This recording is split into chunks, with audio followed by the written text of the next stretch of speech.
Adversity, bring it. The struggle, we welcome it. Snooze on life, never that. We are Dave Regina and Mike Pirelli, and this is the No Snooze podcast. Come on.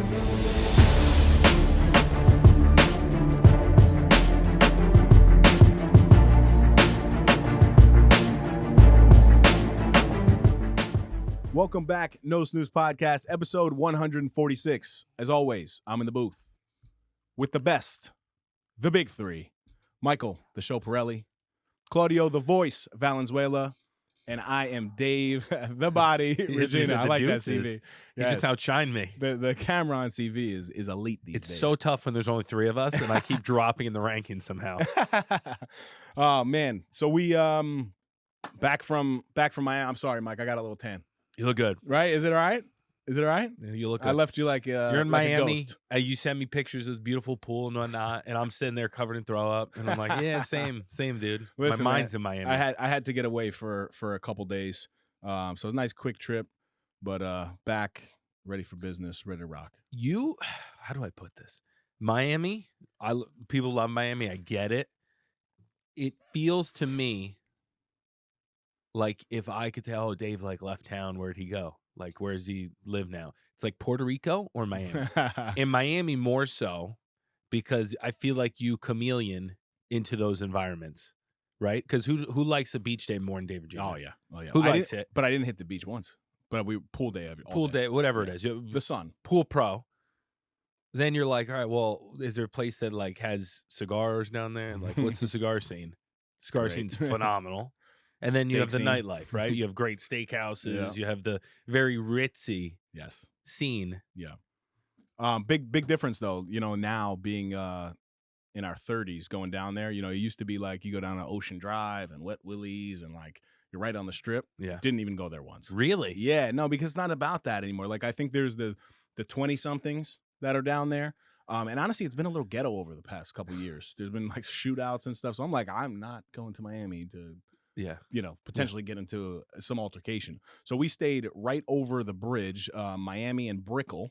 Okay. Brickell is it's really the business district right outside Miami. It's connected by one bridge, so it's super close if you want to go downtown Miami. But it's just a more upscale, young business professional. During the days, we literally just hung out at the condo. Beautiful place. Yeah, the nice. Views were awesome. The sun was great. Weather's awesome. People were, welcoming. It was a good time. You didn't check out the Miami Heat game? No. There was no games going on? No. With the Butler 56 was on Wednesday? I didn't. Oh my God, today's Wednesday. I didn't even. Maybe Monday? No, I didn't even really look. But listen, New York basketball is. I would love to. I root and I watch the games. I'm so removed from it, which kind of bums me out because I'm like, even the Jets, right? Even the news that Aaron Rodgers came to the Jets. Yeah. I saw it and I'm fired up, obviously.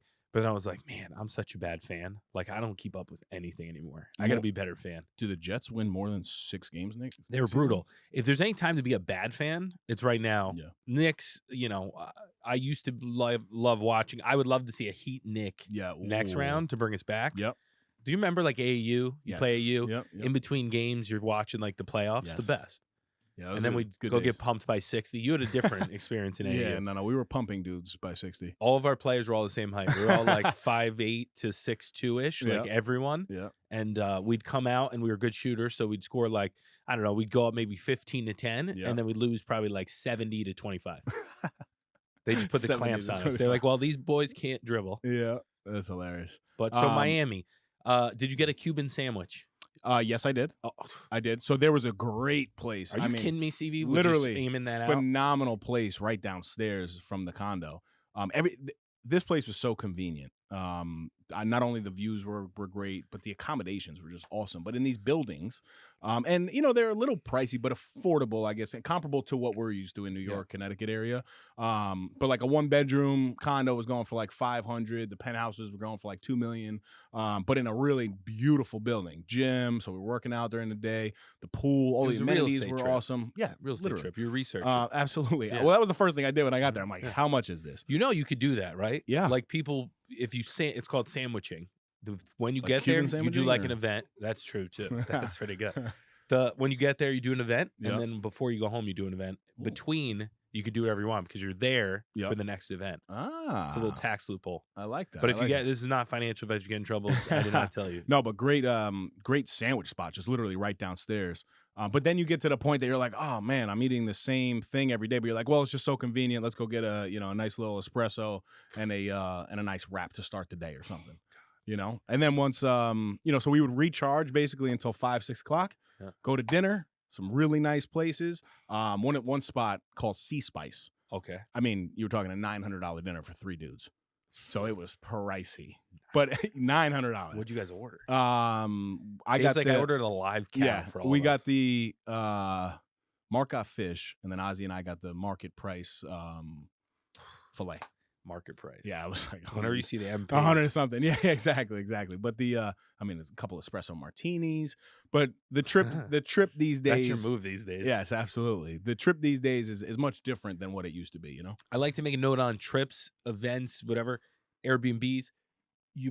I think it's important, and we had a couple good trips where we were conveniently located. It makes all the difference. When you Yes. don't have to keep thinking about getting in a car, who's driving, coordinating this and that. When you could walk downstairs or walk a couple steps and go get a good spot, nothing better. I Yeah. think it's worth paying a premium to be in a better location Yep. than a better hotel. Like I'd much rather be like a nice hotel, great, but be in the location where I can access everything. Right. Yeah. I mean, we did a lot of walking, but every spot we went to was in with it was a 10-minute Uber ride, so it was just easy. We didn't even rent a car down there. Cuban sandwich is like one of those things that I have not experienced. There's a couple of food items in my life where I'm like, I haven't had the right or the authentic version of this, Mhm. and I really think I'd enjoy it because I'm a big mustard guy, right? I like ham, Mhm. and I like grilled cheese. Yep. It's like the combination of Yeah, those, the it's delicious. intersection. I got to figure it out. It's wild though. In Miami, you come across, I swear, you come across more people that don't speak English than in Puerto Rico these days. Really? Yeah, the chick was looking at me like I literally asked for an Speaks espresso, in and she English? looked at me like kind of weird. Yeah. What? Miami is international? What? Oh yeah, I know. It was odd. Well, sometimes they don't drink things locally. Yeah. It's just not a thing there. Yeah. They do. I forget what it's called. Cordito or something like that. Like a short coffee, but it's also what? Cortado. Yeah. Cortado. Keep talking, CV. I love that. But it's like pre-mixed with a certain amount of milk, Mm. and you just order it like that. I got to So I dive a said, little more. oh, that's what happened. I said espresso. She said cortado. I'm like, sure. espresso? Did you say She's like, yes? cortado? See- I'm like, See me? what's going on here? What are we talking about? I'm very influenced. I'll be, yeah, that sounds good. I have no idea what it is. Could be like alcohol. Yeah. And I have no idea. That's exactly what it was, CB. That's funny. That's I do really funny. like diving into other people's caffeine. I Mm. feel like people do caffeine very differently Miami in has different good areas. coffee, yeah. Colombian coffee is. I had a couple in Portchester. Popped into a bakery. I thought I was going to say I've had coffee in Colombia. No, I've had no. coffee in Portchester. Dave, I don't travel. The big joke with me and Dana recently is like, remember when you said when we had kids, like, yeah, we're going to still travel and do all that stuff? She's like, when's the last time you left the town? And I'm like, not often. We went down to South Carolina. Yeah, that probably was. No, I love it. I love that stuff. That's fun. It's in the real estate world. Let me make a connection here. It's so good to get out of your market Yes. to see what works elsewhere, because a lot of times something that clicks in that location, you make a lot of connections in your other, the location, your even your hometown, and you say, wow, this coffee shop does it a little differently, Yep. but see how quickly they get people in and out, Yes. or whatever the adjustment is. So I really enjoy that when you go on vacation or in another market Mhm. and you look around, you see what works there, and you're like, how can I implement that near me? Is Yep. there a missing piece? Is there a gap in the market? So it's Yeah. cool.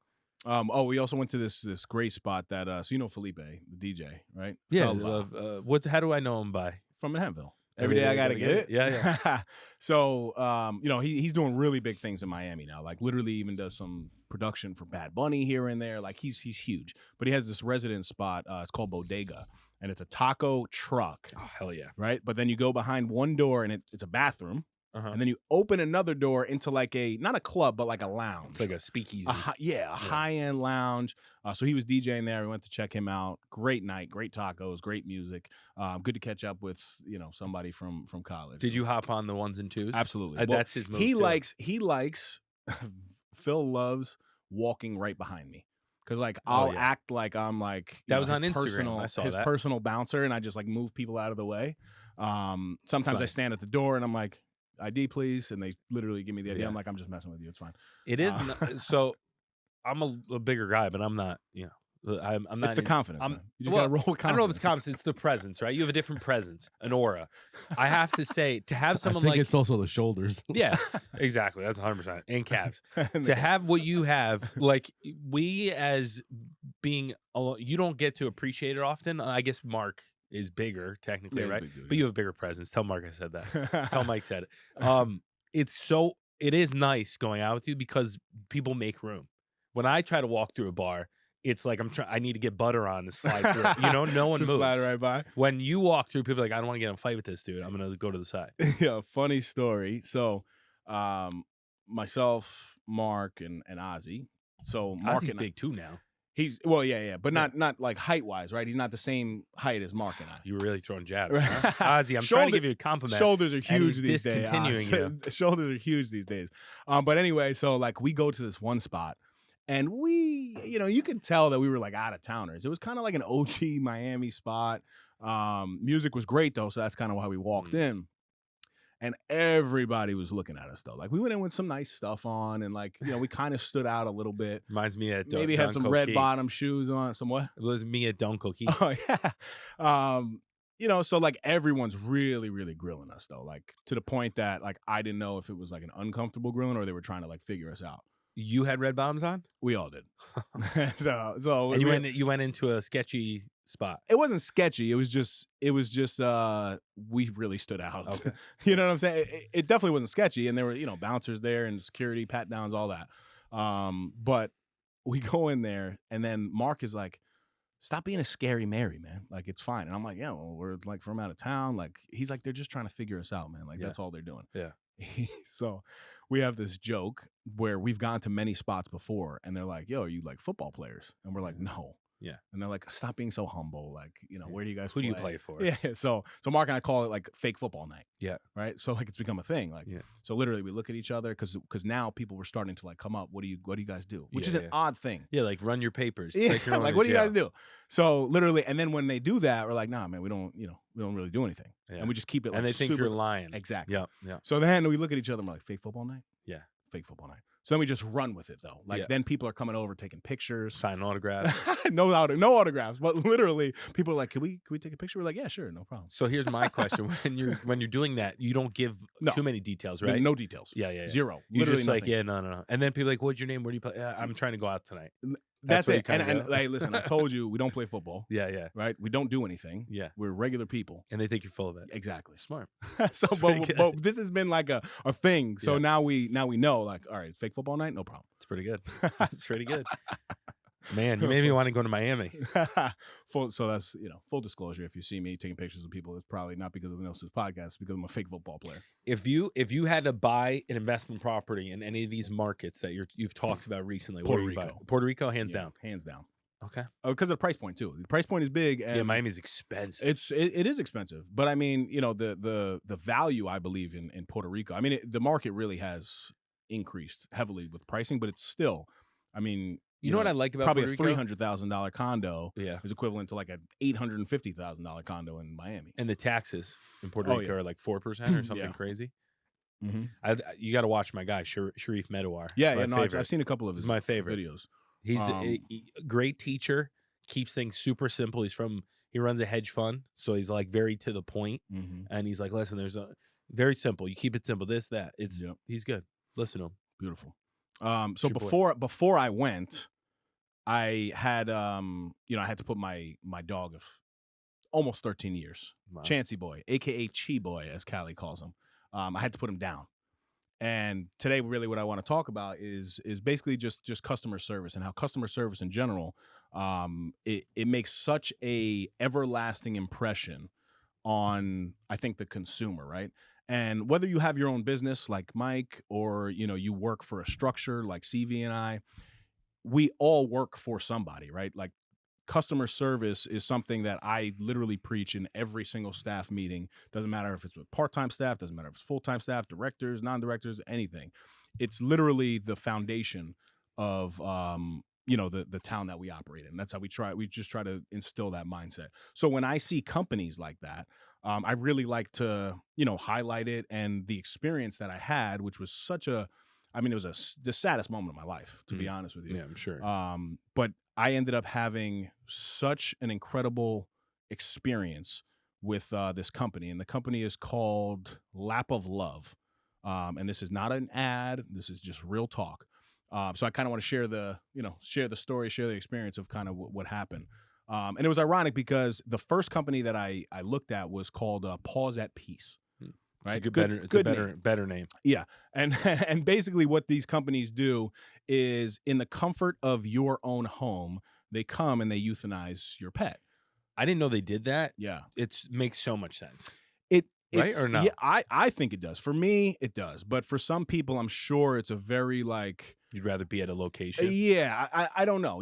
I think everybody's kind of different with it. I just knew that having a 80-pound pit bull, I didn't want to put him in the car, bring him for his last ride, carry him inside, because I was already assuming that he's probably not going to be able to walk in. Yeah. So now I got to carry him in. I just didn't want that for him. Yeah, he's around. Yep. Yeah. So literally, once I knew that this was going to happen, and I made the decision to actually put him down prior to going to Florida, because that would have been on my mind the entire time. Yeah, I'm sure. And leading up to it, he didn't eat for 2 or 3 days. So I kind of knew that, this was it. His liver enzymes, we had already talked about, were through the roof. It's typically between 20 and 200. He was at 2,000. Then 30 days later, he got to 6,000 on medication that was supposed to decrease it. Mm-hmm. So I knew, I had announced it here, that it was going to be happening pretty soon. Didn't know how soon. So I took the day off from work, and it was a beautiful 80-degree day, as it would be for Chansey Boy. It was nice. I let him outside, and we were literally sitting outside for 4 hours. I'm talking to him.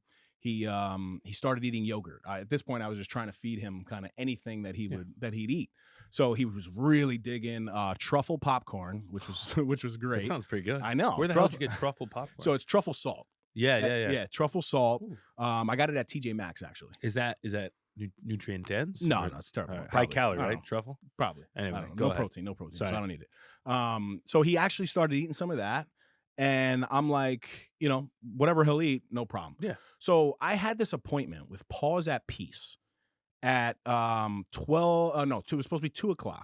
But the only bad thing about it, they were like, listen, we can't come up to your area. Can you come somewhere a little bit closer? So I said, well, I actually can, because my father lives in the area that you service. I guess they stop in the White Plains area. They don't go any more north. So I was like, it's not ideal, but you know what? It's okay. I'll do it. Yeah. So at 12:30, Pause at Peace ends up calling me and cancels the appointment. Wow. But at this point, my dad was coming and my brother was coming, because they're like, I gotta say my goodbye to Chansey Boy. Yeah. So I'm like, I'm sorry, but I'm just a little baffled that, you would cancel a euthanization on somebody. Especially last minute. It just didn't make sense, right? And so then, now you know how my mind starts working. Yeah. I'm like, oh boy, this is God telling me don't put him down. They're canceling. Oh, geez. Right? That was kind of my thought. So then I said, well, you know what? Can you give me another alternative? And they gave me this number, and I called it. But it was frustrating, because now I had already been at peace, no pun intended, with making the decision to do this. But now once you call these companies for the first time, so they give me the Lap of Love number, but you have to go through a process of explaining what exactly happened. Why are you choosing to euthanize your pet? And it was just, you had to relive it again. Yes. And it was frustrating. And at this point, it's 12:30. I'm like, well, I'm going to Miami tomorrow. I need to do this. Yeah. So I kind of felt like a little pressure. Yeah. So I ended up explaining it for 25 minutes over the phone. Then, the lady's like, well, listen, Dr. Liz is actually right in that area. So it's perfect. Shout out Dr. Liz. So then when I tell my father that, he's like, oh, that was God. God didn't want you to take him out of his own home. Yeah. Right. So that's why the appointment got canceled. So Dr. Liz from Lap of Love, trust her more for some reason. Yeah, right. I mean, she ends up coming to the house, and she gets there. She was very prompt, and she kind of does, her assessment on Chance, and she said, I see how much he's obviously loved, but you're making a really, really good decision, because he's not to the point of He's suffering, in a excruciating extent, but you can tell it was heading there very quickly. Yeah. He seemed to be there cognitively, but physically he would get up because he got excited that somebody would And come that in the was door just and zip. fall. Oh. And that was sad to see because now you have an 80-pound pit bull that's falling on his face. And it was really sad, but he's wagging his tail. I love Dr. Liz, though. Yeah. I mean, the compassion and the empathy that this woman showed to, my family members that were there and to Chance was just great. So she sits us down. She kind of goes over the whole process of, what it is. And I'm like, Dr. Liz, how did you get into this? Because honestly, I said, my thought of this is like, you have a truck outside with like multiple dogs that are just like gone, right? Like that's kind of what you're thinking. She's like, no, we don't do it like that. There was a Ford Explorer that pulled up. So I'm like, all right, that's definitely not like a crematory van or something like that just all these dogs are in. Cause you don't really know. Like I've never done this, Yeah. So you have no idea. So she explains the process and she said, the first injection, and she said, whenever we're ready, we can do this, but I'll explain the process. She says the first injection is a, what's the word, CV? It's a relaxer, but makes him comfortable. Yeah, very comfortable. Yeah. But so to the point that like he gets this injection and over 15 minutes of a time period, he ends up like he didn't go to sleep at all, but you can just start to see the relaxation in the muscles, right? And while she was injecting it, she goes really, really slow. He didn't even feel anything. It was that shot was in his back. Didn't feel anything. She had pepperoni that Chance was loving. Like, I'm like, do you have multiple bags of that? Because my man is gonna eat all that. She's like, I thought you were gonna say 3. I'd like to try some. Yeah, I'd like to try some. So she applies that injection and he goes into this beautiful, calming, peaceful place. But 15 minutes later, he can no longer move, but he's up. So he's looking at you and we're petting it. I mean, we were a mess. He kind Literally of knew what was going on. I mean, crying the entire time. This was tough was to no relive, joke. and I'm not even there. And then, I think for my dad and my brother, I'm not a crier. Yeah. Right. So when they see me kind of breaking down, like it's like a trickle effect. That's the worst is when someone in your family who doesn't cry traditionally starts crying, then you're like, they're crying. Like, right. Yeah. And then the worst part, typical Mike Regina was at this extravagant business luncheon. So he's like, hey, I'm like 20 minutes behind. Like, can we keep my boy around for a little bit? Like, is this fine? So can we reschedule? So he shows up like 20 minutes later. But when Matt got there, he started bawling, crying. So now we were kind of over this. And Dr. Liz was talking to us. Boom. In walks Big Mike. He starts crying. So now we're all just sitting there crying again. But it was part of the bond and just it was just a beautiful thing, right? So fast forward, Chance is in this really nice, peaceful place, but still very alert. Then after like probably 10 more minutes, so it was probably like 25 minutes of that process, then he really closes his eyes. But to the point that my dad is like, listen, when I'm dying, I want that. I want that option. Yeah. Your dad's getting all fired up. Yeah, literally. He's like, that is the most peaceful sleep. And to see Chance in that peaceful place, for the past 8 months, I slept with my door open because, in the middle of the night, 2, 3, 4 in the morning, he would be like grunting, he was uncomfortable, not being tortured, but just very uncomfortable. You could hear the labor. And he'd have to go out and, I'd let him, and I was happy to do that for as long as I needed to. But to see him in this place, I'm like, wow, like he hasn't slept like that in years. Yeah. It's been a long time. So then we're talking and she's like, once I set up the next injection, it kind of works on demand pretty much. Like as soon as she starts to inject it, it shuts down all functions. Starts in the brain, to the heart, liver, every single thing.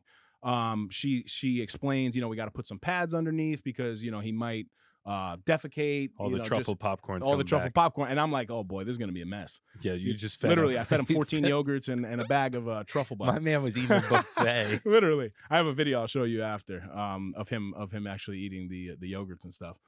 So she, but very, very comfortable. And he was on his own bed that he's been on for years. Yeah. So she while he's in this sleep, she comes over with this clay piece and she takes his paw print and she, puts it into this clay, and she gave it to me as a keepsake. But he was still up, Yeah, yeah. And she's like, say your final goodbyes whenever you're ready. We can begin to do this. So everybody, we're kissing him, I'm holding him, rubbing him, loving on him. And she says, we might see his heart kind of, begin to flutter because of what's happening. So I was like, oh boy, like that's the one thing I really don't want to happen. You want him just slowly. So she ends up, and it was weird. She goes into the vein of his paw, right? But it's literally like an IV. Yeah, yeah. So well, but IVs bug me out. oh well, I get them all the time because of the Crohn's disease. So to me, I'm Yeah, like, yeah. oh well, Yeah, he's for getting you, his, it's he's like- getting his Remicade, Yeah. So goes in, he feels nothing. Obviously, his eyes are now closed at this point. He's sleeping, very deep sleep. She begins to slowly inject, and I'm watching his heart now because I'm like, oh boy, I just don't want him to suffer at all. Yeah, yeah. Not a flicker of Just the heartbeat, no. not a sound. Didn't end up pooping anywhere. Wow. No reaction whatsoever. And the empathy, though, that Dr. Liz had throughout this whole process, because I said, how did you get into this, Dr. Liz? You got to tell me. Like, it's just, this is an incredible experience, but like, how can you do this? Yeah. Like, this is rough. And she's sitting there, and she was like, she wasn't crying, but you can tell she has empathy. She had a lot of it, which is ironic because you think when you do it that many times you shouldn't. It's kind of like second nature, know? But that's why she's so good at it. Yeah. And I mean, so she said, well, I was in a vet hospital for years. And she said, then I went overseas and I was helping, dogs overseas for a couple years. And, then I had my own young kids. And, she always felt that pet hospitals, they lack the empathy that she felt needed to happen when like she put her own dog down. So she's like, I started this business to basically provide a service to individuals and show them that, when you say your final goodbye, it's not this like terrible process. Yeah. And she fulfilled that to a T is exactly what she was able to provide to us. So it was the most beautiful thing. Then she did ask, she said, oh, well, thank God you're a big guy. She said, he's a big dog. I can't really carry him out by myself. Do you mind, helping me? So Matt was there too, which was great. So we have to go to the car and they have a little stretcher, literally a little stretcher. But the fact that they're like, I guess the way to present that is so funny. It's like, well, I can't carry him. Like, well, it's the truth, though. I know. But they ask you over the phone. They say, how big is the dog? I said 80 pounds. And they said, would somebody be comfortable and available? I was going to say, if you didn't plan for that. And they're like, well guys, now that it'd be funny if you're like, can we do it on the van then? Yeah, no, I know. But there's a lot goes into it, because there are different options, right? Like I chose to have an option where they take the body as well and cremate him, give me him back in a nice, beautiful urn that I now have. Very but nice. Some people, like what I've done with family pets in the past, once they die, you kind of dig a hole and, so people have their own traditions. Yeah. So I guess they would come, just put your dog down and then you figure out what to do with the body. Whereas I was like, I need a one-stop shop. Like I need to get on this plane and I'm out of here once this is done. So we end up, my brother and I end up putting him on the stretcher. Dr. Liz, wraps him in these beautiful blankets. It just says lap of love. And it was just so comfortable. He was so cozy. She straps him up. My brother and I carry him out. You have a Ford Explorer, right? So it's got a nice big trunk there. Nice car. Yeah, beautiful car. Put him in, and there was 2 freaking bouquets there. Oh, how nice. Right? Like the little things like that, when it comes to like customer service and a customer experience, it meant so much to me. I'm sure. Like to put him in there, I was actually happy to do it. And not happy to put my dog down, obviously, but happy to put him in a resting place. Yeah. That this lady had so much compassion to put 2 bouquets in the back cup holders, because it's 3 rows and you put it down in the back cup holders, and just a nice peaceful place for him. And then, we say our final goodbyes to him, and she says, can I give you a hug? Oh, she was like, I got to feel those muscles. Can I give you a hug? She said, I am so sorry for your loss. I really see the love that you've had, for Chance. And she kept calling him Chance, like by name. And just really like personal, really personal, and giving us that experience. When you put a dog down, it's literally terrifying. It's a very, very sad thing. But I felt so at peace with making the right decision for him. And you debate am I putting him down to CV, am I putting him down too quick? Like you don't want to make the wrong decision. I had none of that, Yeah.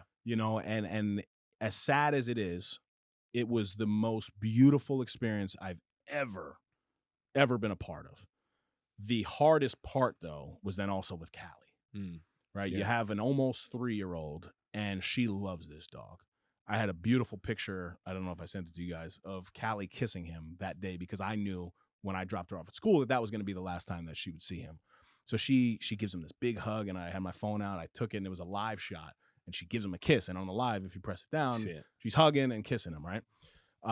So she knew that he was sick because when I walked in the house with her one day, he had went to the bathroom, and which is something that he's never done. Like he'd maybe done it once when he had diarrhea when he was a baby. So she knew that he was really sick, right? So we agreed to basically say when I'm in Florida that he is in the doctor's office. Don't move any of his stuff. Leave the bed. Leave the water bowl. So every day she started asking, where's Chi Boy? Where's Chi Boy? He's in the doctor. He's at the doctor's office. Figured that it'd be better for us as adults to process and not be so emotional when you explain it to a 3-year-old because, if I did that right after doing it, I would have been a disaster. So it was much better off. Come back from Miami, and now she starts asking questions. So we sit her down and we told her the absolute truth. And also what Lap of Love provides is a free resource for children and adults. If you need like a support group, they give you all the information. They give you books for your child. Called All Dogs Go to Heaven or something like that. Great movie. But she Not did. a movie guy. She did. No, I've never seen that. I've seen Beethoven. I've seen Beethoven. Doesn't really translate. No. So different. Air Bud. I've seen Air Bud. Air Bud doesn't die, though. Oh, that's right. That's true. All Dogs Go to Heaven. Scary, though. Right? So scary. I don't know if it's good for Is kids. it? It's a little intense. That's what the book is called. Yeah. No, I didn't use the resource, but they provide it, which is good. Wait, he gave a Dave's dime instead. He's like, listen, I got your book, but I got you. So, explaining this to a 3-year-old, and Dr. Liz made a really good point, and she had young kids as well, so it seemed very relatable. She said, you don't want to associate though being sick with dying to a young child, because then, and sure enough, Callie's very smart, so she said, well, I'll tell you that in a minute. You don't want to, you want to be honest, but you don't want the child to associate, like, oh, I'm going to get sick and I'm going to die or I'm going to go to heaven. Right. So, we did explain, Chancey Boy was older and he was 13 years old and, yes, he was sick and yes, he had to go to the doctor. But as soon as we said that to her, Callie was like, she kind of knew we were lying because she's like, you brought him to the doctor the other day. Why is he there again? Yeah. Like, well, he's sick. Like I was lying, but I feel like she knew that we were lying. So then when we really got down to it, we said, listen, you pray every day. And who do you pray to? And she said, well, I pray to the angels. I said, well, Chancey Boy has died and his heart and his soul has gone to heaven. She started laughing because I pointed up and she's like looking up and she's like, but where is he? Like, is he going to come back? Oh. And I said, no, baby, he's not going to come back because when you die, your heart goes to heaven. I said, he can see you, but you can't see him. So she starts laughing. She's like, oh my God, he's up there. Right. He's in the attic. And then you know what she said. And I said, Chancey Boy's not coming back. She looks at me and she goes, can I get a cat tomorrow? I love it. So I'm like, no, baby, we missed Chi Boy, right? And she's like, yeah, but he's coming back, right? And then you're like, oh, she doesn't really get it. And I said, baby, he's not coming back.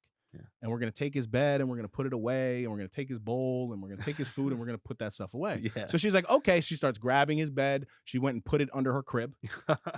She's like, I'm going to use this. Yeah. So you can tell she's processing it, but not fully like understanding it. Right. But then she did grasp the fact that, we're never going to see him again, but she can always look at pictures. We have the best memories of him and we're going to get, the actual urn. So then when I get the urn, I shake it because it's a big, beautiful, wooden thing. And it says Chance, a.k.a. Chi Boy on it because she called him Chi Boy. So I said, Callie, you know who's in the bag? And I said, it's Chi Boy. And she starts laughing. She goes, oh my God, he's in there? But she was like, thought he was going to come out of the bag. Kids are so funny. It was very cute. But she literally thought he was going to pop out of this bag. It's still So- like so- Mary Poppins. So it was a blue velvet bag that they give you too. I open the urn and it's heavy and it's obviously his ashes in there. And I say, well, his body is in here, but his heart and soul are with the I was angels. going to ask you about that. Why you just said heart and soul, but I guess because you were getting the urn back. Yeah. Yes. Yeah. Yeah, exactly. So I'm like, the body is in here, and she starts losing it. Like, oh, Chi boy, come out. Chi boy, where are you? Chi boy, where are you? Come out. And I'm like, oh, and that kills you, right? Because you're like, holy, Yeah. I'm You're about like, to get a "Did I explain duplicate this dog the right right now that looks just like Chance. I'm about to lie to this chick and say, Yeah. there he is. He's There back. he is. He's back. But Chance looks like a poodle. Chance isn't a cat. So the whole thing and the whole explanation, like, really, it was beautiful to have her kind of understand. And now it's to the point, I have him on the on one of the countertops, and I say, say hi to Chi boy, and she goes up to him and she says, hi, Chi boy, and then she explained to somebody else who was over. I said, Callie, who's in there? And she goes, Chi boy, but that's his body, and he could see me, but I can't see him. Oh. He's in heaven. Chi boy died. So she has fully grasped it. But it was a Yeah. tough Yeah. process, man. Yeah. I know. I what picture did I send you guys? Did I send you guys? I don't know. You send. Yeah, he was chilling. I Like- don't know if he was passed away yet, but he was definitely sedated. He was sedated. Yeah. Yeah. And I'm like, Um, thanks, Dave, for being so descriptive. When I say like, hey, so sorry for, we don't want a picture of your poor puppy. Yeah, Mark got mad at me too because Yeah, I said, you're shot. rest in peace to your boy. But he was actually on a stretcher with the. Yeah, that's the one we Is that the saw. one oh no, Yeah, he was yeah. gone by then. Oh, okay. I didn't realize. Even that. better, you sent him when he's passed away. Yeah, but I didn't. But I felt like he was at peace. No, I know. I'm You know, just kidding. I wouldn't do that intentionally to hurt somebody. No, I'm just kidding. But yeah, man, great memories with my boy. I miss him every day. It's weird though, man. Like, yes, exactly. Yeah. It looks nice. It looks like a nice setup. Yeah, it was very, very peaceful. But the what was I just gonna say? So after that experience, here's my real question. Yeah. And I know this is a debated topic. Are you going to get another dog? Oh, well, so this is what I was just gonna say. This gives me a point. So, Chansey boy, I mean, between his allergies, his nails, his big body, he made a lot of sounds, like him licking his paws, The water like the bowls water bowl, like all these things, the nails that used to drive CV nuts while we're recording, like, Yeah. there's a lot. So that night when I went to sleep was Oh. the first night that I ended up locking my door in 8 months. So quiet. Because I never did it because I left it open. I left it not only unlocked, but I would leave it open just so I can hear him. Yeah. So I actually woke up in the middle of the night hearing his sounds, got up to let him out, Oh boy. to then realize he's no longer here. And now every day since Do you believe in ghosts now? he has passed. I hope he comes back. Shit. Every day since he's passed, I've heard his nails. What? I walk in and I still smell him. He's like probably pissed because you my- moved all this stuff already. my house no longer smells like I mean, it still smells like Cheetos. Yeah. Because I always used to say that he smells like Cheetos for some reason. I don't know why. But I still hear him. Do you have any toys of his? Yeah, You should yeah. I put have it in a keep safe. location. Yeah, keep safe box. And then see if it moves. See if it moves. No, Yeah. because you're gonna come and you're Yeah. gonna mess with me. We're and, gonna do a move little it around and seance. stuff. But CV, I know you had to put your dog down last year. And CV has gotten another dog, Yeah, that's which why I think was the asked best that. thing. I know, which Yeah. was the best thing in the world for his circumstance. For me, though, my life right now and in the past year, it really hasn't been, that easy. I've had a lot of personal things going on. And there's a lot of obligation, dealing with not only an older dog, but now if I get a puppy, there's a lot of time that has to be put in. Oh yeah. And as much as I would want Callie to have that, and being by the lake, it's a beautiful, beautiful area. And like people bring their dogs down there all the time. I never could really do that with Chance because I didn't want him to. I mean, he looked a certain way, and he was 9 when we moved up there. So, like, I didn't want to really take that chance. I brought him down there on a leash a bunch of times, but never, like, to roam. Yeah. But I have the thought, like, if I did get a new puppy, you could bring him down there. He would Yeah. grow up there. So it's a really good thought. But to me right now, it doesn't make sense. I work about 30 minutes away. For me to go home and kind of train this dog and make sure that it's taken care of the way that I would do it because I love big dogs. Yeah. I love athletic dogs. I love Just like Petey, right? yeah, just like Petey. He's getting in shape, by the way. I have to Is give he? you, sorry to interrupt you, Go but ahead. you've both of you have inspired me to get Petey back in shape because I'm like, I hear all the stories of dogs going down, this and that, Yep. and I look at him and I'm like, my man, we gotta get you in shape. Like, We gotta get you going. Lay he off the lives the pizza. good life though, because literally the girls drive him He's crazy. still young though. How old is he? He's like 4. Oh, so But he's the young. girls drive him nuts. He's sleeping all day. That's a I work great from age, home though. more. Dana works from home, so he's got it made, this kid. Yeah. But we gotta toughen him Yeah, up. tough him up. But anyway, so go ahead. Yeah. So the thought process is great, but I would want a bigger dog, right? So like there'd be multiple times a day I'd have to go home and train and potty train, and it's just not really feasible for it's a me. lot of variable. For me right now. Yeah. Whereas, going back to an empty house, it's definitely different. Definitely different. How nice But is there it, though? is a level of peace and relaxation of not rushing to get out of work. CV, I mean, you know how Yep, it is, yep. Mike. Yep, Right? Like yeah. you got to rush sometimes. You can't go on You feel vacation guilty without when making you're out. arrangements. So I haven't had that in 13 years Yeah. because I always have to make arrangements, Yeah. for the dog, and I was happy to do it. It was the most Yeah. beautiful time of my But life. that guilt level, right? Like, CV, do you get that where like you're out for a good amount and you're having a great time? Like, oh, we gotta go home. It's and, like a kid. yeah, The only It's good thing is you can 100%. actually leave them like alone by themselves. Yeah, but you know what I mean? Like yeah. that's the only thing that's the difference. At least in my head, when I leave Pete alone for a long time and he doesn't get attention because of the kids, I feel so guilty. Yeah. Because I'm like, the way they look at you and they don't want anything. Mhm. Like, your kids are a pain in the butt. They want stuff. They talk to you. They're like, give me this, give me that. There's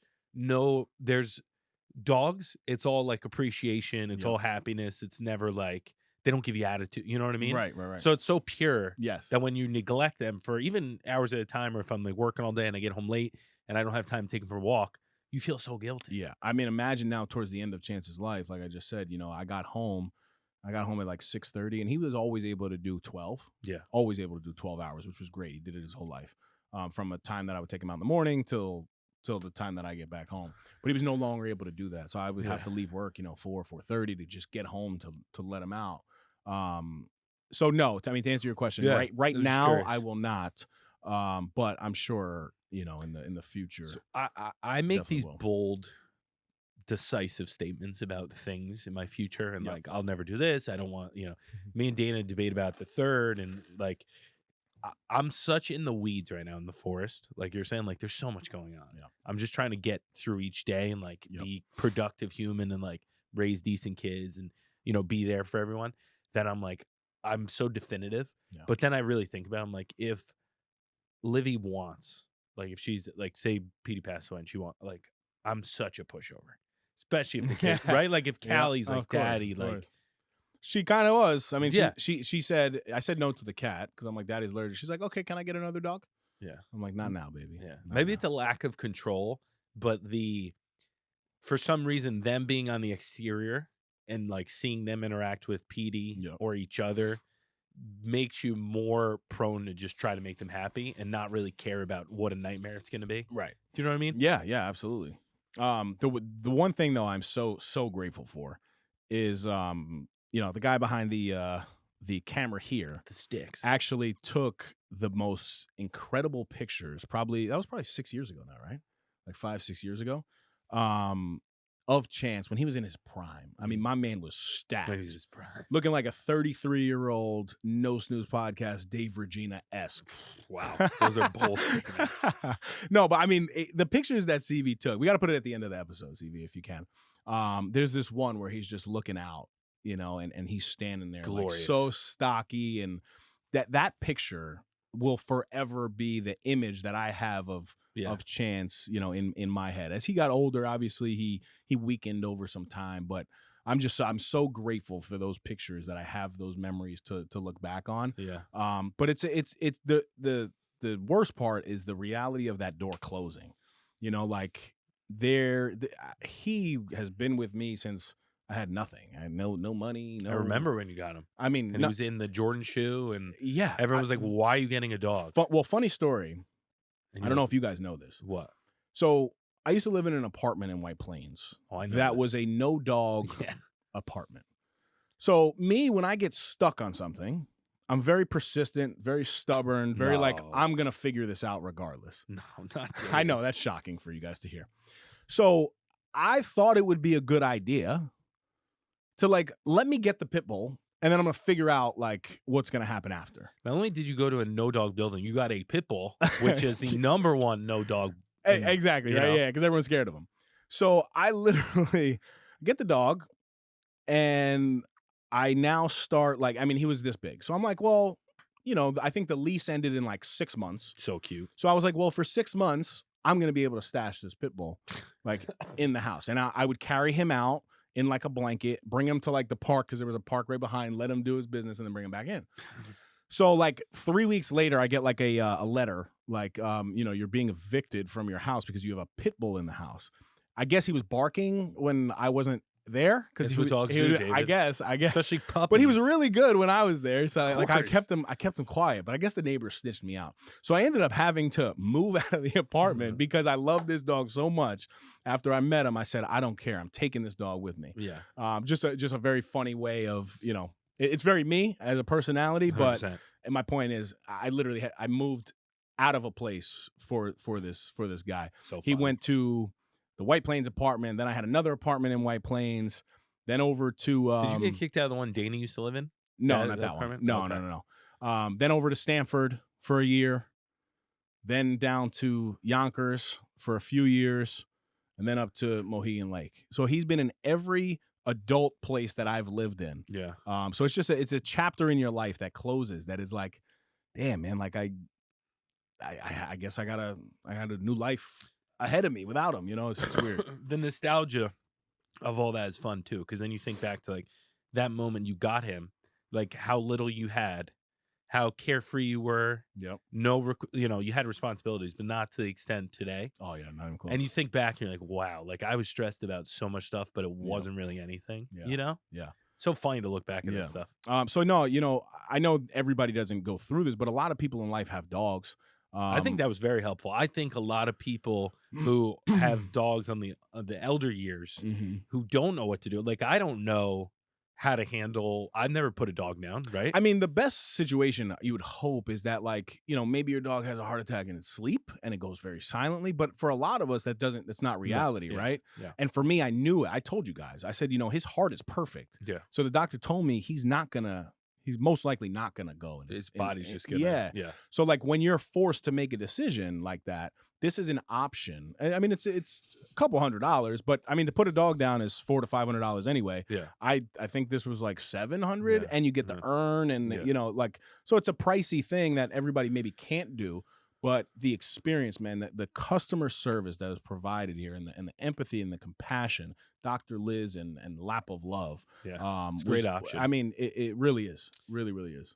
So I've had. I don't want to talk too much about all this, but there's been a lot of sad stuff happening and a lot of deaths in all areas of my life.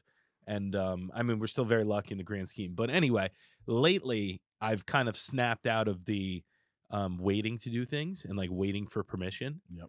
I don't know when. I never was a person who did that, but like an example, I wanted to do the pizza oven. It's a stupid example, but it's one of those things where in my head, I'm like, I could go out and try to get people to see the vision and like donate materials or sponsor the oven and this and that. And in reality, I'm like, I don't know if I have time to wait for that. Like I have stuff I got to do. Like the kids are getting older, business is very busy. Like I just don't have that much time anymore to wait for people. So like, if you want to do something, just go do it. Like, why are you making all the excuses of I need to do this or I need, like, just start doing it. Right. So that recently has been a big shift because a lot of these things that are going on in my life have really like impacted me emotionally as far as like reminding myself of my own mortality more than ever, where like, I think I'm healthy, but like everything can change tomorrow. Yeah. And if that does, it's going to suck. But at the same time, you could at least be like, listen, I swung at everything I wanted to do. Right. I didn't finish it, but I started it, So I've been thinking about it a lot lately. And that story is very, because dogs' lives are so short compared to ours. Yeah. And you realize like they go at it. Like dogs have a blast. Like they're the happiest animal, right? Yep, like who's happier than a dog? Right. He gets a bite of a hot dog and the dogs lose their mind. Yep. So it's just been an interesting like lens to like recalibrate. You guys have the same reaction when you I'm the same way. Dog. When you have a hot dog, you should see I this would guy's say reaction. I I'm pretty passionate about a lot of things, and I get very emotionally like I say that I try to be like stoic in a lot of areas, but I do enjoy hitting that upper passion and like like exacerbating situations to where like it's a very simple thing, Yeah. but I like to live it to the most. Does that make sense? Yeah, yeah, Like absolutely. when we had our steak when we went out, Yeah. like I was on cloud 9. It was a great steak. Was it that good? I don't Right, know. I don't know. You It's know, the experience, yeah. And then the other piece, so that's it with Chancey Boy. May he rest in eternal peace. amazing. I have to Um, say that was an amazing representation of the event. Felt like I was there. Thank you for sharing that. It's not easy yes. because I started to relive it. Yeah, yeah. I can't know how you guys feel because Yeah. you both are very close to it. Yes. So thank you for sharing. That Yeah, was no, happy to do so. But that concept really was about the customer service, because that could have been a really terrible experience, right? 100%.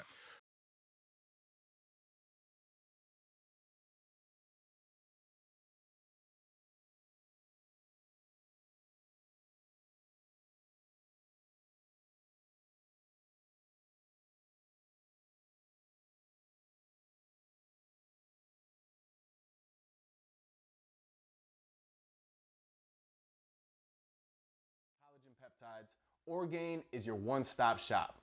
As all of you know, my Crohn's disease is currently in remission, and the only protein I use is from Orgain.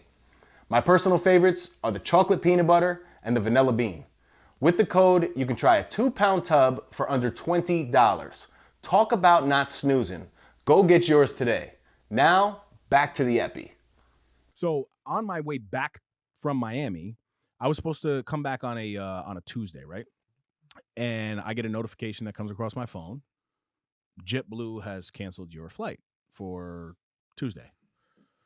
So I'm like, oh boy, here we go. Like now I'm Stuck in Miami. Here we go. Now I'm stuck in Miami for another full 24. Dave doesn't remember it. The night before he canceled it, he just forgot that he did it. You know when you go on a trip though, and you're kind of just like ready to go back though, right? So when you get this text message on CV's like, wait, why would you come back? Well, it's a mental shift. Yes, Where you've come to peace with like you're leaving. And I knew like, okay, great. I'm gonna get off the plane. I'm gonna go pick up Callie from school. Like I was excited to get back. Like I had a couple cocktails over the couple days. I'm like, I'm ready to get back to work. Ready to get back to my routine. I'm thinking of like all the emails that are piling up. I'm thinking of everything else. But at that time, Monday night, I'm like, all right, I'm out of here Tuesday morning. Thing comes across the phone, canceled. So I'm like, all right, well, it's not that big of a deal. Like I guess I'll just get another flight for Tuesday. Turns out that there was massive flooding the week prior in Fort Lauderdale that has backed everything up for literally a week. I've had buddies that flew out actually on that Monday, and they were stuck in the airport for 12 hours. Oh, so that's awful. Somebody at the top level of JetBlue literally decided to cancel Tuesday, the whole day. No options, no flights going out of Miami airport back to anywhere in New York or Connecticut. Simple. I mean, a tough decision to make though. Like God forbid, like if you gotta, you would have figured out. You'd have flew somewhere else. Connecting. You flights. Can, right? So like Mark was like, I'm out of here. So he literally he drove to. Oh no, he drove to Fort Lauderdale. Ozzy drove to West Palm Beach to get out of there. And I was like, I'm not doing that. Like I'm not getting into that. I'm gonna book another hotel. Yeah. I'm gonna stay the day. JetBlue is gonna contact me. Yeah. I do a lot of business with JetBlue and the credit cards. I always talk about it. So they contact me and they're like, hey, as a True Blue Mosaic member, blah blah blah, you get this flight, and it was the Wednesday. So it was literally the next day, the same type of flight, but just 24 hours later. So I had to now make arrangements, right? And the point here is customer service that I'm getting to. Oh, so you love these situations. Are these your favorite where you got all the leverage? Oh, absolutely. I like this. And you're like, but, you made me book a hotel. I already know where it's going. Yeah. But they have a decision to make, right? Because they have to accommodate because it's on them. But also you can be somebody like Mark is a fireman. He's like, listen, I just can't. I work 2 days a week. Yeah. I can't miss this. Like I have to go back. So he made his arrangements. Ozzy had to make his arrangements. I'm literally in a hotel by myself. Nice pool. Would you book? W? A You Marriott. booked the W? I wanted to be smart about it because I was going to seek reimbursement from JetBlue. Well, that's what I was thinking. I'm like, 100%. Dave probably booked the W hotel and was like, hey, I need reimbursement. No, I wanted to actually be humble, but I wanted business to be done properly. So I'm like, you know what? I'm not really going to stress this until I come back.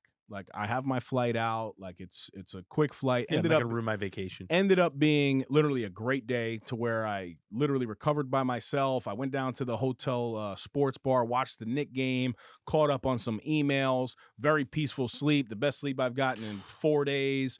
So it was a great decision for me. I ended up waking up 4 days, probably like 3 years. yeah, with Cali. exactly, right? But I'm saying just compared to that trip. So I end up, waking up at 5 a.m. The hotel had a free shuttle to the airport. Literally bang bang. I'm a TSA pre-member, so I don't wait on security checkpoints. Course. Straight through. Get on the flight. 2.5 hours home. Boom, done. Then I'm like, all right, let's contact JetBlue. Game time. Let's go. So Mark was literally on the phone for 3.5 hours while he was stressing over this, but he needed to get home. So I'm like, I'm not doing that. And he's like, my friend is weirdly okay with being trapped in Miami for another 24 hours. I'm not. Get me out. Get me out of here. But you just have different priorities. So I get on the phone with JetBlue and they look up my account and they're like, oh wow, like you do a lot of business. Thank you for your loyalty. That's right, I do. Because I utilize that credit card for everything. Yeah. Right. I like flying places for free, so I get the points. But then at the end of my month, I try to just pay my balance off. Yeah. So they keep coming with the incentives, the credit line increases, all the benefits that come along with it. But that creates a really nice rapport and status with the company. Yeah. But I've never dealt with this before. I've had delays and stuff. I've never had an actual cancellation in my life. Like it just never happened to me. So I wanted to see how they respond. So I said, well, what is it that you guys are going to do? And the first thing they immediately said, they said, well, we're going to reimburse your JetBlue account with the points of the canceled trip. I said, thank you. Are you talking about just the one flight that you canceled, or are you reimbursing my whole flight? Both ways. Yeah. And they're like, we're going to do the flight that was canceled. I said, no, I'm not actually okay with that. Like I'm seeking reimbursement for the entire flight because of the inconvenience that you have caused. I was supposed to pick up my daughter from school the next day. I'm unable to do that. I have to take a day off of work. That's hundreds of dollars that I'm going to miss out on, like my salary, right? Like I have to use another vacation day. So this is a real inconvenience for me. They said, okay, well, Mr. Regino, let's go review that. Come back on the phone. They're like, yes, we'll do that. So they reimbursed my 50-something thousand points. Obviously, they paid for the flight that I had to rebook. And they said, is there anything else I can help you with today? I said, well, I'm actually seeking reimbursement for the hotel that I stayed in last night too, because I paid a couple $100 premium, for a last minute reservation. And again, this is an extreme inconvenience. So I said, well, okay, you got to fill out a form. And he said, you know what? I'll fill out the form for you. Wait on the other line. So he actually kept me on hold for like 7 minutes, puts in the actual request for me to get reimbursed, sends me an email. I had to upload the receipt.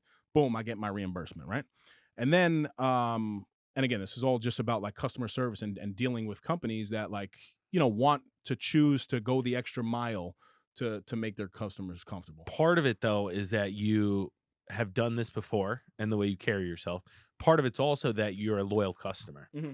A lot of people don't have that first part of being a loyal customer. Right. And they want all this stuff, but they don't rock with the same company for everything. Right. When you do that, they like in the grand scheme of things, they're happy to do it. Yes. Not happy to do it. Yeah. You still have to push a little bit. Yep. Right? Because Yes. I feel like a lot of people, the loyalty, 100%. you're too all over the place. Yep. I do that sometimes. 100%. But even with the credit card stuff, right? Like I've shared, like JetBlue is my go-to just because I like to fly for free. I put in my head, well, I'm going to spend money, so I might as well like reap some sort of benefit from it. So I've really gone all in. It's kind of like the way that I operate anyway. When I'm loyal to you, I'm going to just, rock with you. So yeah, I use that credit card literally for everything. So then before we hang up the call, so that, they reimbursed me obviously for the hotel as well. Then, I said, listen, I appreciate you guys reimbursing me my stuff. That's kind of owed to me as a customer. But like, what are you guys going to do off of now, like this whole inconvenience? You guys reimburse me, but like you've made no like real adjustment. And this is now me pushing, right? Yeah, like I'm kind of just like seeing now what I can get. And he goes, well, really all I can offer you is a $250 travel credit towards like your next, your next trip or something for the inconvenience of this. And I said, well, I accept that, and I appreciate that very, very much, because that was something like he I could thought have. you were gonna push and be like, well, let's make it 5. And that's the No, deal. no, no, no. And again, like, yeah, you could choose to get like greedy and stuff like Yeah, that, but I no, just but that's posed the the nice- question. I posed the question, Open ended. exactly, and was able to actually receive something. And I'm sure everybody's calling JetBlue trying to get something, which is great. But I kind of put it on them, and I allowed my loyalty to kind of take me the rest of the way. Then when I'm getting on my flight, they say, if your flight has been canceled and this is the rebooking, please see us. They give another $50 credit. So I literally walked away with my full going and coming flights that were reimbursed. So I didn't pay for this trip at all. I got all those points back. Got reimbursed the points of the new flight. They paid for my hotel and gave me a $300 travel credit. Shout out to JetBlue. The only customer Dave. service was absolutely incredible. They probably thought you were an air marshal. They No. probably had photos pulled up and like, this guy's an air marshal. Not only, but my point is, no, I really wasn't aggressive. I didn't push at all. I was kind of back home now. I didn't go to work that day because I was I didn't arrive until like 10:30 or 11 o'clock. So I knew I had the day. So I was very peaceful. I really was peaceful while I was talking to them. But the point is, when you're a company, doesn't matter what, large, small, like the customer experience really is everything. And the amount of people that I have told about not only the lap of love, but also JetBlue over time, they're going to get a lot It's of worth business. it, You know yeah. what I'm saying? Like, Yeah. I fully endorse, this stuff, but it's because I do take very seriously the concept of customer service, and I like being treated well. You're paying a price. Premium. Doesn't matter if it's premium or not. You're using your hard-earned dollars, and you deserve a good service. It's well said. There's a book, Hospitality, I think, that this guy wrote, but Mhm. they shared a story about basically like someone was in New York, I believe, and the maitre d' or waiter, whoever it was, I think maitre d' said basically like, hey, have you guys tried like a New York hot dog? And they're like, oh, we tried, but we didn't have time, this and that.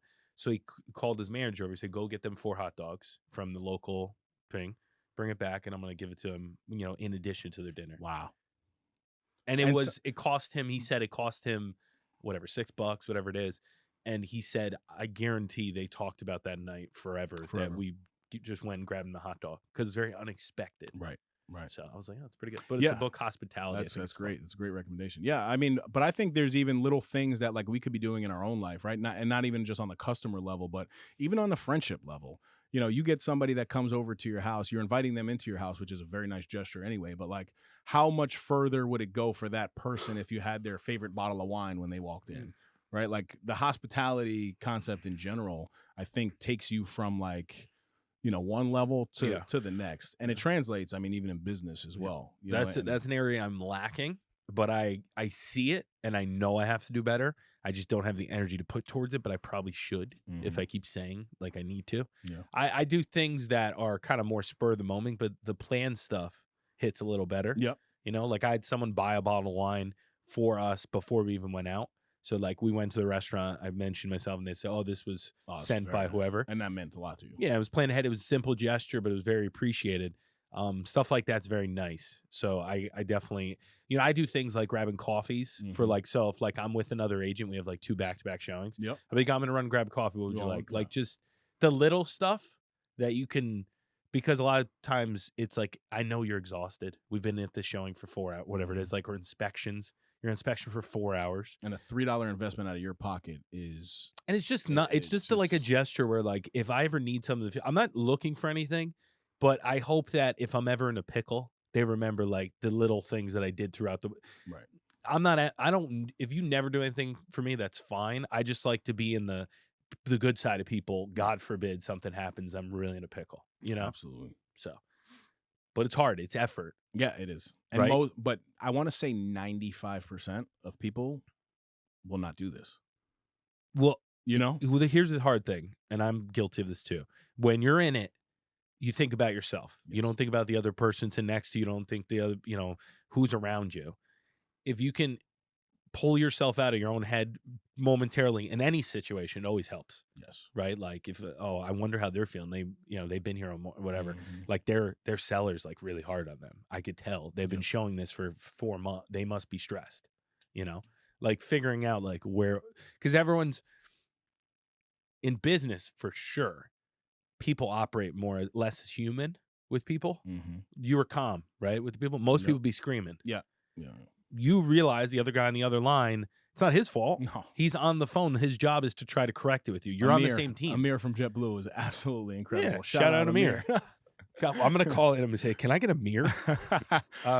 But you forget that day to day. Like the hardest part day to day with everything is just bringing yourself back to a place of like being calm and then empathizing with someone around you. Right? That empathy piece is no joke. It's Hard. hard. Very hard to do, especially as men. You know, 100%. being empathetic and compassionate.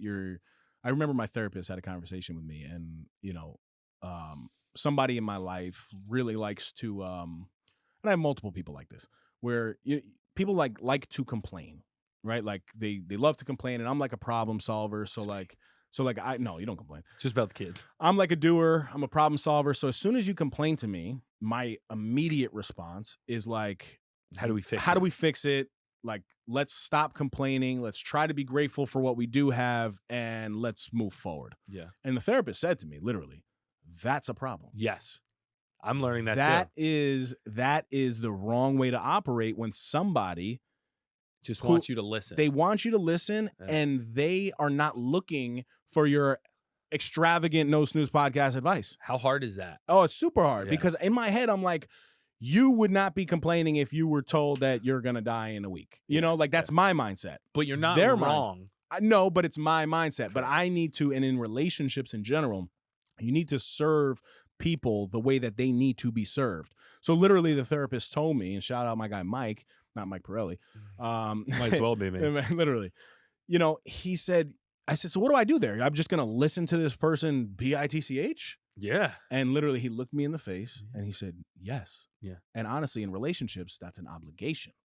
If somebody needs that, you need to be able to sit there, be compassionate, have empathy, and just hear the person. That's probably my number one weak point that I've worked on. I'm still not great at it, but I'm better because Dana used to ask me questions about stuff and she wasn't so complaining as to just like venting. You know, venting and complaining are a little different. Yes. Venting's more like, this is the situation, like it is what it is. Like she wasn't mad, but I was like, why don't you just do, which is very dismissive. Yes. And I could be very dismississive sometimes when I'm unintentionally in my own stuff. Right. And I'm like, I don't have time for the stupid, but it's not stupid. It's big. It's valid. It's valid to somebody else. It's and hard. that in my personal relationships. I'm a jerk. Right. Over time, like one time, if you do that, that's not that detrimental, right? But think about stacking that same thing. You're not able to provide somebody with what they need over time, right? And if it's an intimate relationship or it's like your brother, your sister, professional, doesn't matter. Yeah. You start stacking that same negative thing over time, that person is going to end up really despising you as an individual. Yeah. And I've been on that side, and it's my fault. Yeah. With my diet, right, CV? Dave with our diets. Very dismissive. Just listen to us. Speaking of listen, I thank you guys, honestly, the two of you. No, very good. Well spoken. Your storytelling is top notch these days. I have to give you credit. It is. Not that it was ever bad, but it's very polished now. You know, right, TV? Would you agree? Like the improvement over the last 246 episodes. You listen to all of them. NoSnoozeTop.com to support us. But I have to say, very compelling. Your details are on point. You tell a very nice story. There was a trajectory to it. It's nice. Well, I love a good story. There's that saying, though. They say facts tell, stories sell. Yeah. You sold me. And I'm not trying to sell anything. Lap of love. I mean, you definitely should get Lap of Love, and you should go get that JetBlue credit card. Just saying. But hey, Dr. Liz, like, no one's ready yet. Could we do a drive run with PD? Just see how it goes. Just just so we can practice. Yeah. I got to be honest with you guys. I know you're gonna be tore up by this, but my focus today was really to come in. No dime. Yeah, I'm dimeless today. But no, the focus today really for me, I really wanted to share the experience. So I unfortunately am dimeless Dave today. No, that was good. You've given enough dimes to people. I got nothing for you. I guess my saying is like, why are you waiting for permission? Is a question I keep asking myself. I like that. Why are you waiting? What are you waiting on? Right? Yep. Anything in life. Mm-hmm. Ask yourself, what are you waiting on? What are you waiting for? I don't know. Usually the answer is I don't know. Yeah, that's true. Maybe sometimes not great, though. If it's like, oh, you want to be in the WWE? Wait. It's like, maybe not. Well, listen, if you've listened to one episode or 146 now, we just want to say thank you. Mike told you where to shop. NoSnoozeShop.com. Like, subscribe. subscribe, all that good stuff. Don't look at And, the thumbnails because Daddy's behind.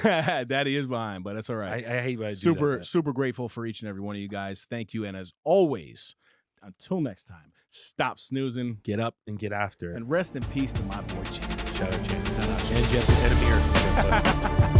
And Dr. Liz. That's another Effie in the books. Go follow us on Instagram and Facebook at No Snooze Podcast. Subscribe to our YouTube channel.